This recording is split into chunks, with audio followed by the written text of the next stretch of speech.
filmar. Você não achou? O Diego perguntou se doeu. Eu ia responder não. Mas não fez cócegas.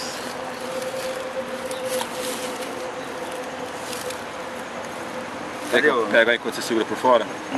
Já peguei já. Deixa que só ele sabe mexer com A cobra tá com ele. a cobra dele, né? Caramba, que grande. O cara falou e era verdade. Dá a mão aí. Sente agora ela, vai. Ela tá com a língua pra fora. Você. Tá sentindo Deixa o Adriano apreciar, que ele ficou fascinado. Eu vi a cara desse Não, com a mas eu boquinha gosto, aberta. Eu gosto. Você gosta de cobra então? Pode soltar? Calma, deixa eu pegar aqui o rosto dela, não? Ah, pegar o rosto? Filma aí, vai. Tá no vermelho? Ó, não sei. Tá no vermelho? Tá na caguinha? Segurou na ponta da barriguinha várias vezes. Foi bem isso. Foi assim mesmo. Eu também pus em pé perto de mim. Ó, eu tenho 166. Ó. Tô mais ou menos aqui no meu peitinho. Meu seio. Meu seio. Pega que eu quero tirar foto. Dela solta. Não. Quando você disser já, Alan. Já segurando, tirar essa foto aí. E o cara quando viu vocês pegando, Não, falou solta, alguma coisa? solta. Pode soltar isso ali perto.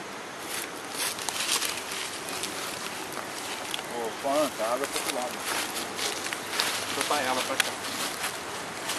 Olha como é rápido. Aí fica, só para. Tá. Agora. É pra baixo, Caramba. você tem que ir. Mas já peguei, já tá de boa. Pegou? Então vamos pular pra lá.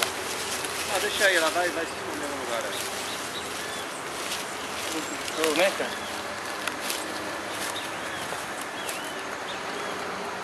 Pode tá, né? Ela vai entrar. Falou, tava lá? Não, não tava. Tava um outro cara que eu tinha visto duas que ela passando. Olha lá, puxa ela aqui e joga na beirinha d'água. Não, daí ela vai se ambientar. Ela vai se proteger da gente primeiro, depois ela vai... Se bem que logo ali tem outro... Ah, não. Não, tem também. Agora ela tá estressada. Então vamos, vai. Mas ela sente Manda a a foto pro- umidade, entendeu? Mas não ficou muito